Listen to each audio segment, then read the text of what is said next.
হালধি পাত কি বনাইছা? এইটো পাতত দিছোঁ। হে পাতত দিছোঁ মানে ভাপত দিয়া নিচিনাই হ'ব আৰু। কি মাছ? এইটো পুঠি, তাৰপিছত মোৱা মাছ, এই দুটা মাছেই দিয়া। কেনেকুৱা হ'ব চাব লাগিব দেই। এইটো এনেকৈ সেক দি হৈ গ'ল। কি হ'ল মাছটো চাওঁ। গৰম হৈ আছে। কলপাতখন উলিয়াই দিব লাগিব। কলপাত নহয়, এখন তৰা পাত। নহয় নহয়, কি হালধি পাত? হালধি পাত। মাছৰ মানে সেকা, সেইটো সেকা বুলি ক'ম, পাতত দিয়া। আৰু এফালে আলু পিটিকা বনাই আছে। এইটো পিটিকাও একদম পকা তেল দি লৈছা ন? পকা তেল।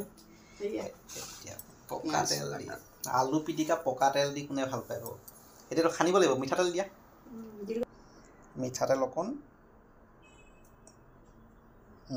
ইয়াত মিঠাতেল অকণ দি দিয়া হৈছে। এতিয়া খানা মজা আছে। খানা কাৰ কাৰ প্ৰিয় এতিয়া জনাব দেই।